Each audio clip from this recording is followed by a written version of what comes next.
안녕하세요. 오늘은 성장주 폭락이 요즘 계속되고 있어서 성장주 폭락 어떻게 바라봐야 하나에 대한 주제로 한번 말씀드려보려고 합니다. 특히 중소형 성장주 너무 많이 내리고 있죠, 진짜. 아마 이런 기회가 이런 경우가 많지는 않을 거예요. 이렇게 성장주가 이렇게까지 내리는 경우가 앞으로도.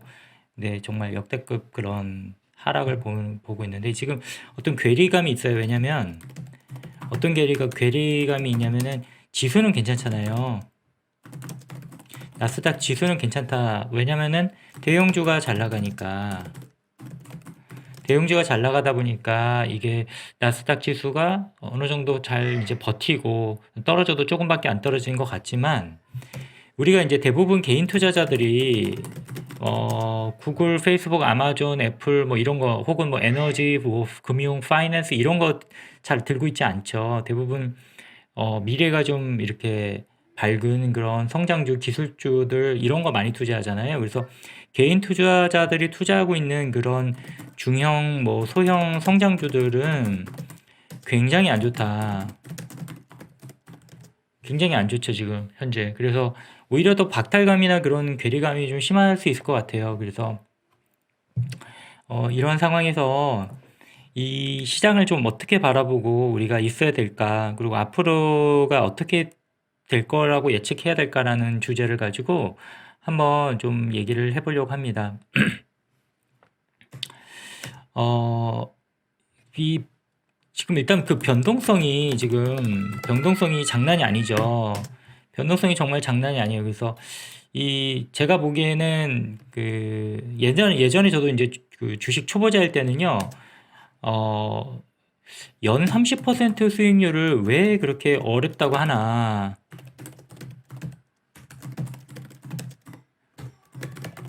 왜냐면은 지속적으로 30%씩 그 매출이 성장하는 회사가 있다고 하면은 아주 비싼 가격에 사지만 않는다고 하면은 사실 연 30%씩 그 이제 주가가 오르게 되잖아요. 결국에는 이익이 30%씩 매년 증가한다고 가정을 하면은.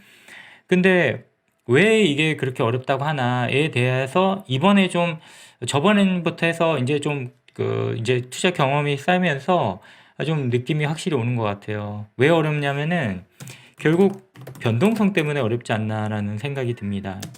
변동성이 우리를 굉장히 좀 힘들게 하는 요소인 것 같아요. 그래서 특히 이제 성장주를 투자한다는 건 중성 성장주를 투자한다는 거는 이 변동성을 견딘다는 게 너무나 좀 어렵지 않나라는 그런 생각이 듭니다. 일반 사람들에게 말이죠. 이게 첫 번째고, 두 번째는 그러면은 가치주, 특히 뭐 배당주 이런 거 투자할 수도 있잖아요. 이런 거 투자하시는 분들도 종종 계시니까.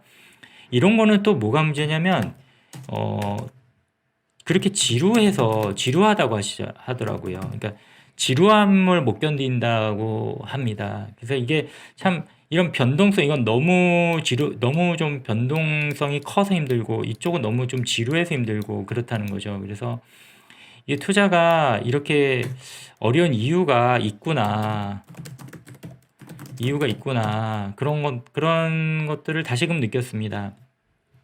자, 지금 현 상태는 좀 어떠냐? 지금 어, 좀 한번 이제까지 역사를 한번 볼게요. 제가 뭐 투자를 해온 게 20년부터 봤을 때, 지금까지 20년부터 지금까지를 한 3단계 정도로 본다면은요. 1단계가 이제 코비드가 생겼고, 락다운이 생기고 하면서 그, 또 이제 초저금리가 형성이 됐죠. 2020년 3월에. 이제 그러면서 이런 것들이 기술혁명에 대한 어떤 기대를 한껏 끌어올렸던 것 같아요. 그러니까 이제, 왜냐면 이제 사람을 직접 접촉을 못 하다 보니까 모든 게 이제 온라인으로 이루어지게 되면서, 굉장히 이런 기술에 대한 어떤 그런, 재고? 다시 그런 것들 사람들이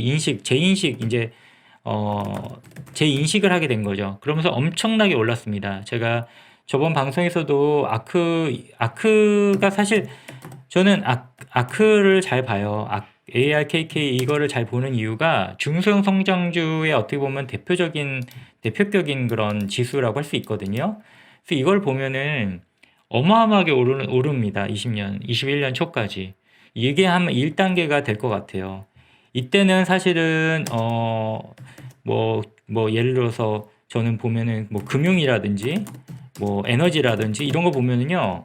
특히 이제 전통 산업들 뭐 GM이라든지 뭐 이런 것들 보면은 야, 이거 지루해서 어떻게 투자를 하고 있나 이 사람들은 참 신기하다. 아니 움직이질 않아. 움직이지를. 그래가지고 야, 참 신기하다. 심지어 이제 빅테크도 오르긴 올랐지만 빅테크도 그렇게까지 그러니까 왜냐면 워낙 오르니까 이런 것들이 ARKK 같은 이런 게 엄청 오르니까 아, 빅테크 연 2, 30% 먹자고 이걸 어떻게 투자하고 있나라는 사실 의문이 들었을 정도로 근데 이제 사실 한편으로 쎄하긴 했어요. 뭔가 이거 잘못된 뭔가 좀 이상한 그러니까 쎄한 게 뭐냐면 이게 이렇게 안 움직이고 있는데 이쪽만 너무 달려가니까 이거 뭔가 언젠가는 이게 좀 그 후폭풍이 있을 텐데라는 쎄한 느낌은 있었습니다. 하지만 그렇다고 해서 어떻게 이쪽을 투자할 수는 없잖아요. 제가 뭐 금융 에너지 쪽 알지도 못하고 잘 이쪽을 그래도 결국에는 투자하되 좀 밸류가 그래도 비싸지 않은 걸 잘 고르자 하는 그런 관점에서 투자를 했었습니다. 그래서 다행히 이제 작년 수익률까지는 괜찮았던 것 같아요. 물론 뭐 많은 폭락을 맞이해서 250%까지 올라갔던 게 95%까지 떨어졌고 지금은 불과 한 일주일 사이에 또 거기서 또 한 20%는 더 떨어졌을 것 같아요. 그러니까 이게 또 사실 수익률이 의미가 있나 싶기도 합니다. 워낙 이렇게 변동성이 클 때는. 자, 그리고 2단계가 그러면 어떻게 돼 있냐? 2단계는 이제 어느 정도 락다운 해제가 되고 그 코비드로부터 언제 이제 뭐 백신도 나온다고 사실 백신 때문에는 아니지만 어쨌든 백신 때문에 저는 생각하지 않습니다만은 어쨌든 백신 때문이라고들 하니까 그리고 이제 코로나도 점점 약해지고 델타로 가고 이제 또 오미크론으로 가면서 사망률이 계속 줄고 있잖아요. 이렇게 백신의 어떠한 전파력은 늘어나면서 사망률 치사율은 낮아지는 형태로 이제 바이러스가 진화한다라고 하는 전통적인 어떤 생각 이런 것들이 사실 증명이 돼가고 있는데 어쨌든 뭐 이런 이유 때문에 코로나 약화. 그래서 이제 경기 재개에 대한 재개인가요? 대한 어떤 기대감이 이제 생기게 됐죠. 그러면서 이제 이게 뭘 유발했냐면은 이것이 인플레를 또 유발한다는 그런 부분들. 그리고 이제 경기 순환주에 대한 기대. 그러니까 경기 순환주가 뭐겠어요? 이제 전통 산업군 뭐 금융에너지 뭐 이런 뭐 자동차 팔고 뭐 이런 것들 그다음에 그 소비하는 그런 업종들 이런 것들이 굉장히 좀 잘 나갔었단 말이에요. 그래서 이게 이쪽에 있었던 어떤 것들이 이쪽으로 이제 바뀌게 됩니다. 그게 이제 시기는 언제였냐면 대략 한 20년 한 11월부터 약간 기미가 있었어요. 이때는 징조가 보였죠. 이때 이제 백신이 나왔었거든요. 그러면서 이제 한 차례 좀 했다가 21년 2월 이후로 해가지고 이제 10년물 금리가 오르면서 10년물 금리가 이제 오릅니다. 오르면서 이제 기술주 중소형 성장주 특히 중소형 성장주가 폭락을 하죠. 사실 이게 이제 한 5월까지 이제 이렇게 내렸는데 그 이후로 이제 5월이 지나면서 또 이제 금리가 다시 이제 다시 좀 내려갑니다. 하여튼 5월까지의 어떤 이런 폭락장 때만 해도 이 정도 조정이면은 충분하다고 느껴졌었어요. 뭐 웬만한 것들은 뭐 반토막 나고 ARKK도 뭐 엄청나게 내리고 뭐 텔레닥 줌 이때 많이 내렸죠. 하지만 일부 종목들 예를 들어서 스퀘어라든지 뭐 그런 뭐 C 리미트드라든지 이런 대표적인 종목들은 사실 하락하지 않았었어요. 그다지 큰 하락이 없었기 때문에 이게 좀 진정한 어떤 조정인가라는 그런 생각은 있었습니다. 근데 어쨌든 제일 약했던 부분부터 폭락하기 시작했어요. 뭐 스펙이라든지 뭐 밈 주식이라든지 그 작은 것들 그리고 이제 이익이 없는 그런 회사들 그런 것들이 많이 이제 하락을 했죠. 그래가지고 지금 이게 이제 지금 언제까지 왔냐 이러면은 이게 하락이 그랬다가 중간에 조금 반등하는가 싶더니 지금 22년 초죠. 22년 1월에 이르러서는 거의 절정에 이릅니다. 22년 1월엔 지금 절정이죠. 그러니까 다 이쪽 사라고 하고 있죠. 금융에너지 뭐 이런 쪽 뭐 이런 거 사라고 하고 있는데 기술주 나쁠 거다, 뭐 중성주 폭락이다. 근데 이게 이제 상당히 뒷북이라는 게 문제예요. 그러니까 ALKK 다시 한번 보면 ALKK 보면은 지금 1년으로 마이너스 40%예요. 그러니까 개별 종목이 아니고 ETF가 이 정도 무너졌고, 이제 그 안에는 뭐 테슬라나 이런 것까지 우량한 것도 있었다고 봤을 때 보면은 굉장한 하락폭이죠. 사실 테슬라가 언제 이렇게 갑자기 우량주가 됐는지, S&P 합류가 굉장히 중요한 것 같긴 합니다. 하여튼 그래서 5년 그래프로 보면은 이렇게 뭐 17년 이제 초만 해도 보면 20 정도였던 그 주가가 거의 49까지 거의 뭐 한 1년 반, 2년이 안 돼서 2배 반이 되잖아요. 그러니까 제가 이제 저번에도 말씀드렸지만 이 금리가 본격적으로 쭉 상승해가는 시기에는 사실 성장주들이 좋습니다. 뭐 이때 뭐 그 경기 민감주가 좋다라는 거는 제가 보기에는 다 헛소리고요.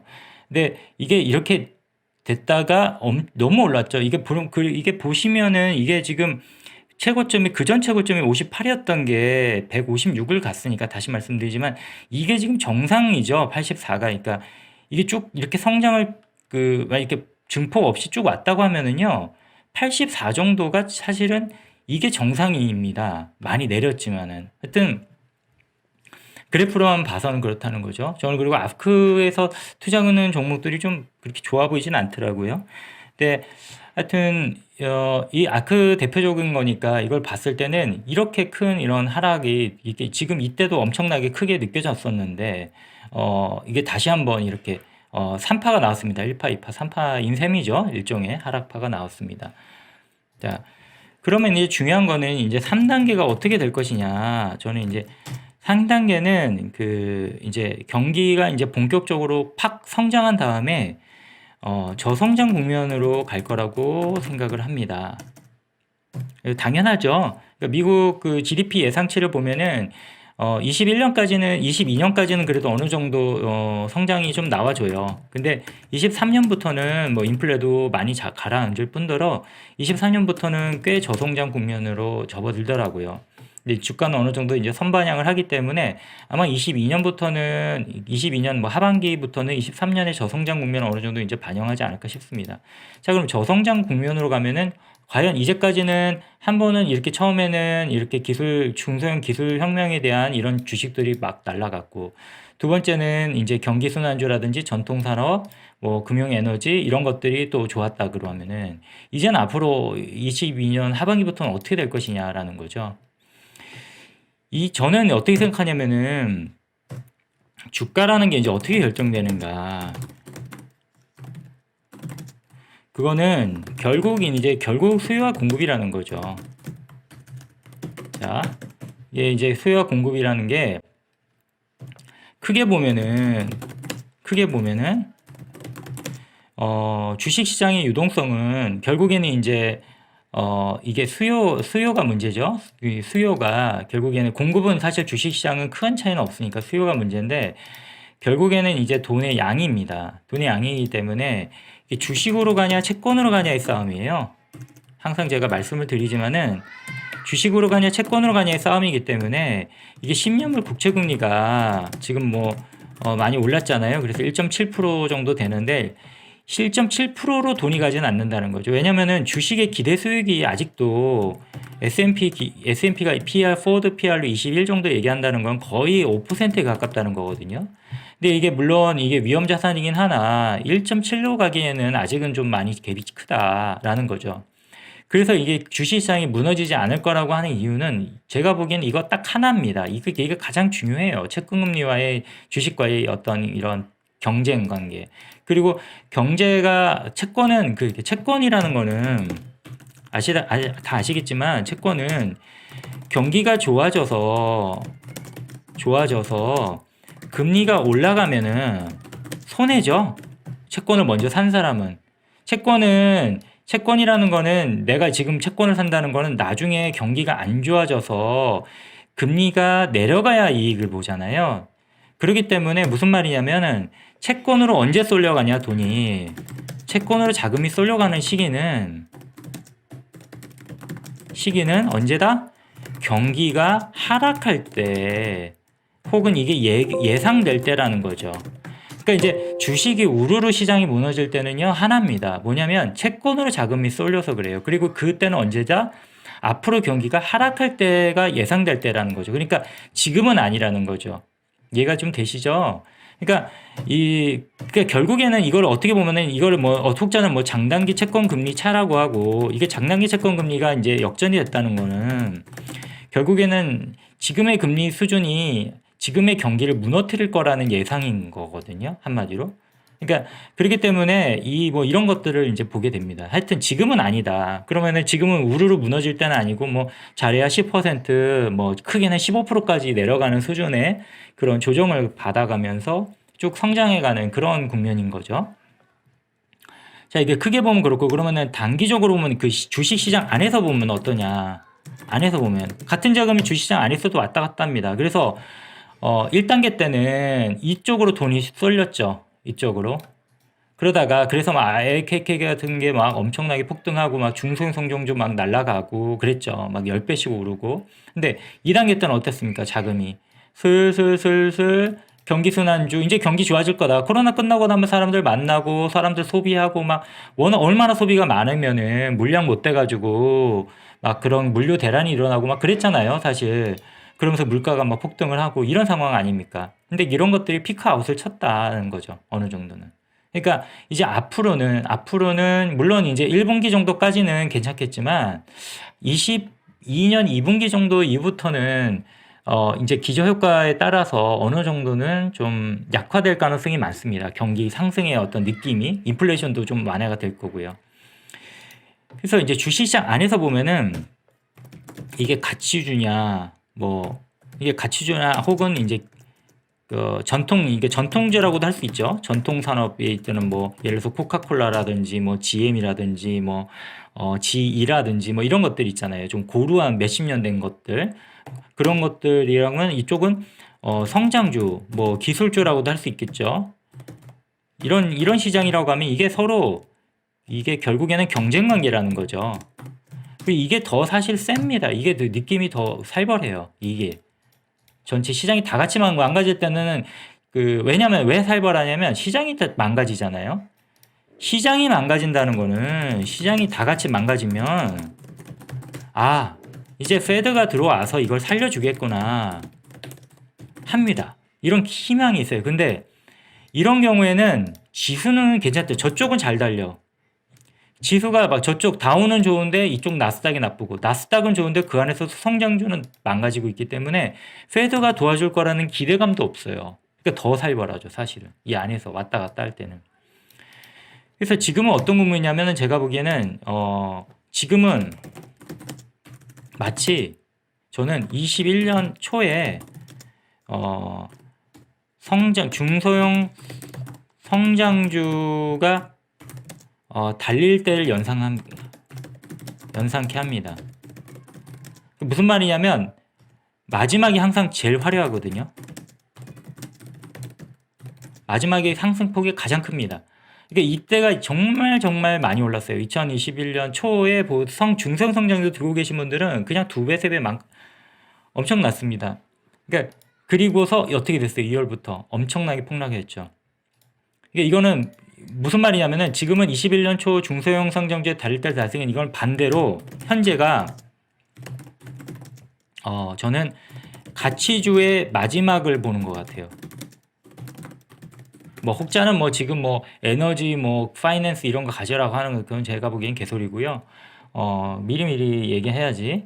지금 이제 와서 얘기하는 거는 좀 너무 끝물이고, 지금 화려하죠. 그리고 중소형 성장주 어떻습니까? 하락의 마지막을 보는 것 같죠. 하락의 끝을 보여주고 있죠. 지금 하락의 끝을 보여주고 있습니다. 그러니까 끝도 없이 내려가고 있고 가치주는 좋다.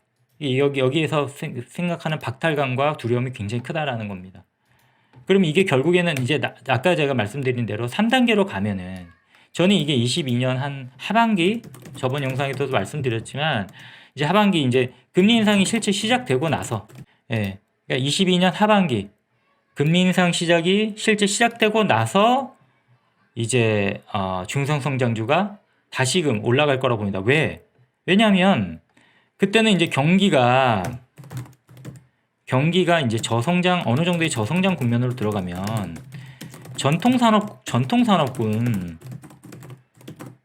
성장이 이제 눈에 안 보여.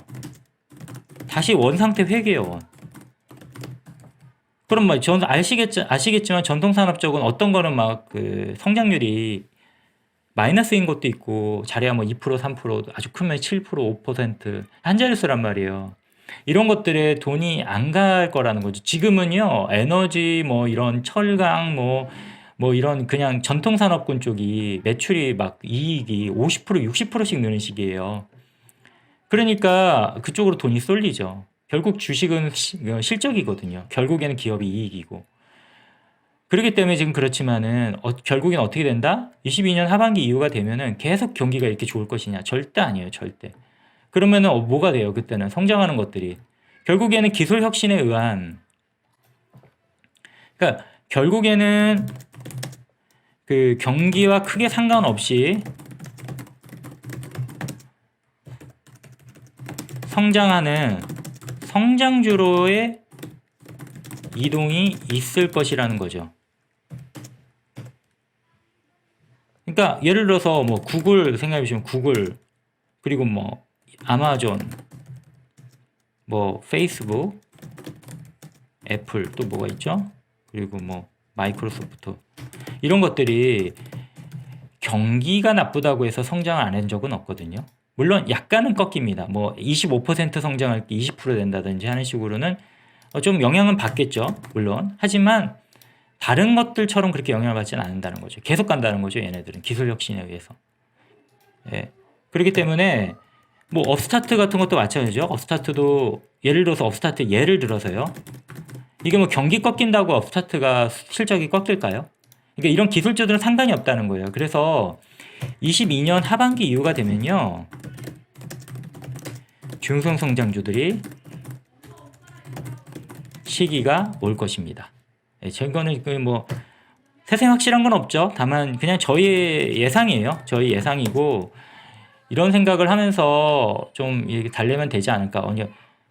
하지만 이런 것들이 만약 22년 하반기가 아니면 어떻게 되겠어요? 뭐 23년이 될 수도 있고 24년 될 수도 있겠지만 결국에는 기업의 실적에 의해서 밸류가 형성된다. 그러니까 당신이 들고 있는 주식이 지금 밸류가 좋고, 밸류가 좋다는 건 뭐예요? PER과 결국 성장률이죠. 성장성. 이것들을 비교했을 때 미래가 또 좋아질 걸로 예상되는 걸 들고 있는다면 언젠가는 그것을 가치를 반영받는다. 그것이 1년 후가 됐든 2년 후가 됐든. 2년 이상이 걸리는 경우는 없는 것 같아요. 2년 안에는 보상을 받습니다. 최소한 아무리 늦어도. 근데 이 안에서 엄청난 변동성에 의해서 너무나 힘든 건 사실이죠. 그러니까 결국에는 그런 높은 성과는 큰 엄청난 변동성을 감내한 자에게 돌아간다. 저는 이렇게 말씀을 드리고 싶습니다. 예, 긴 말씀을 좀 길게 드린 것 같아요. 예, 그래서 성장주 투자하시는 분들 많이 좀 힘드시고, 혹시 이제 지금 현재 상태에 대한 그런 회의감, 의구심이 좀 있으신 분들 계실까봐 좀 말씀을 드려봤습니다.